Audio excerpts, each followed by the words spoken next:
नमस्कार, म Tshering Lepcha saint Roberts उच्चतर माध्यमिक विद्यालयको 12औं श्रेणीको छात्र।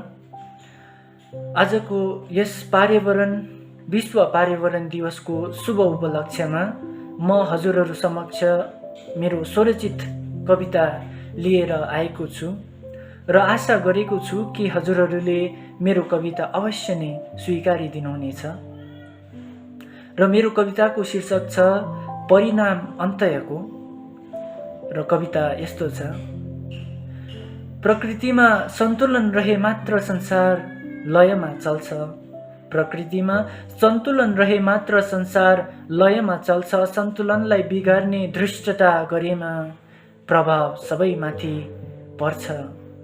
उफ, यो सबै थाहा हुँदाहुँदै पनि मनुष्य कति विषयको सीमाबाट बाहिर जान रुचाउँछन्।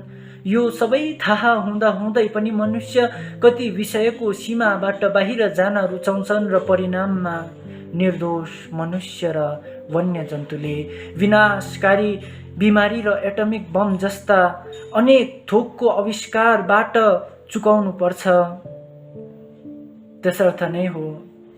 त्यसर्थ नै हो कुनै वैज्ञानिक योजनामा अचेल भरोसा गर्नु साह्रै गाह्रो लाग्छ।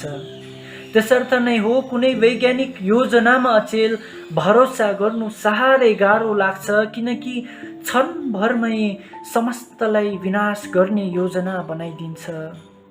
नयाँ नयाँ उद्योग र प्रविधिको लागि स्वार्थी बनेर मनुष्य निर्दयी पाराले हरिया घनघोर जङ्गलहरू उजाडिदिन्छ। नयाँ नयाँ उद्योग र प्रवृत्तिको लागि स्वार्थी बनेर मनुष्य निर्दयी पाराले हरिया घनघोर जङ्गलहरू उजाडिदिन्छ र वन्यजन्तुहरू घटेर लुप्त भइदिन्छ। सत्य यही नै हो आजको जमानाको अफसोस। अफसोस कि म पनि एक मनुष्य नै हुँ। अफसोस कि म पनि एक मनुष्य नै हुँ, तर लाग्छ अब मनुष्य भन्ने हाम्रो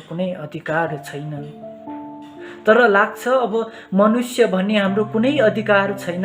यसरी प्रकृतिको विनाश गरेर जिउने कुनै हक छैन। यदि यस्तै हो भने यहाँ कुनै प्रविधि नै नहोस्। कुनै उद्योगले उन्नति नगरोस्। प्रकृतिको यसरी दिनदिनै हनन गर्नु मनुष्य मस्तिष्क मानवताले दिँदैन। पटक्कै दिँदैन।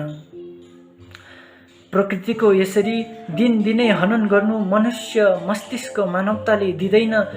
पटक्कै दिँदैन। हामी सबै एक अर्कामै त निर्भर छौँ। हामी सबै एक अर्कामै त निर्भर छौँ। त्यसर्थ स्वार्थी बनेर फगत एक कागजको टुक्रामा सबै मानवता बिर्सेर अन्य वन्यजन्तुको मात्र होइन, बरु सम्झ कि हामीले आफ्नै घाँटीमा पनि पासो कस्दैछौँ। यसो गरी मनुष्यले मनुष्यकै विनाश ल्याउँदैछौँ। बरु सम्झ कि हामीले आफ्नै घाँटीमा पासो कसदैछौँ। यसो गरी मनुष्यले मनुष्यकै विनाश ल्याउँदैछौँ। सर्वश्रेष्ठ प्राणी हुनुको दुरुपयोग किन गर्नु? सर्वश्रेष्ठ प्राणीको दुरुपयोग किन गर्नु? बरु प्रकृति बचाएर केही ढङ्गको उन्नति गरौँ। वन्यजन्तुको रक्षा र धरनीको सम्मान गरौँ। सर्वश्रेष्ठ प्राणी हुनुको दुरुपयोग किन गर्नु? बरु प्रकृति बचाएर केही ढङ्गको उन्नति गरौँ। वन्यजन्तुको रक्षा र धरनीको सम्मान गरौँ।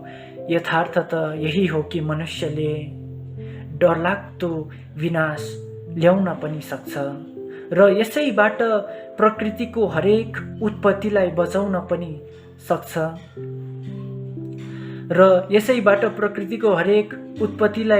पनि सक्छ। मनुष्यले डरलाग्दो विनाश ल्याउन पनि सक्छ। त्यसर्थ अब तय गरौँ विनाश कि प्रकृतिमा मिठास ल्याउने हो। तय गरौँ कि अब प्रकृतिमा विनाश कि मिठास ल्याउने हो। मनुष्य मस्तिष्कको प्रयोग गरेर संसारमा कस्तो मानवता